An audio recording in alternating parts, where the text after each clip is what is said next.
So the #1 wholesale lender in the country rolled out the 1% down conventional loan. This is actually a throwback from a few years ago. I'm gonna dive into the details of this, kind of give you the pros and cons, but before I do me a favor, hit that like button, and if you're not already a subscriber, make sure to follow the channel so you get more content like this. All right, so I'm sure that you're seeing across your social feeds, everybody started advertising this new program, the 1% down loan, where basically it's a conventional first mortgage, and the lender, in this case, it's United Wholesale Mortgage. They're the #1 lender in the country, and they only work with mortgage brokers like New Way Mortgage. And so UWM, they're offering this 1% down loan, where basically it's really a 3% down loan, but they give you 2%. It's a grant. It's forgiven, basically free money. So all you got to do is come up with 1% to buy a house. So that sounds great. Let's talk about the cons. Okay, the downside to this is that the income restrictions are really low. It's lower than,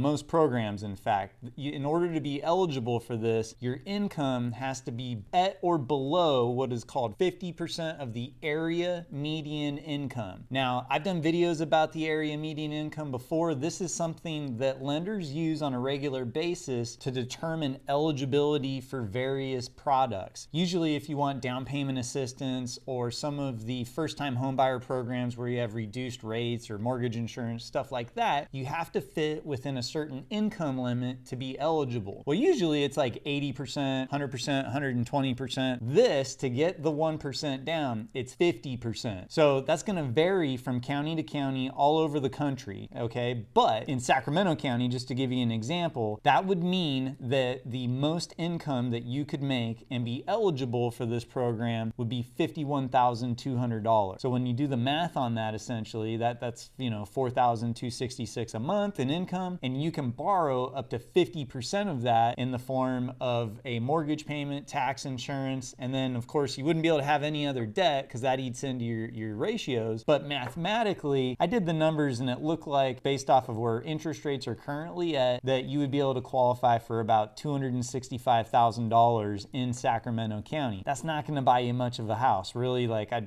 doubt that there's even any listings at that price point. Maybe some condos, but then the condos have HOA dues that are going to eat up some of your debt to income ratio, reducing that 265. So although I'm super stoked that there's a new product opening doors for more people, it's going to be difficult to get in the door because most people, in order to be able to afford what a home costs, they're going to be above that 50% AMI. Let me know what you think about this program. Put them in the comments below. Maybe I'll make a video about it. See you on the next one.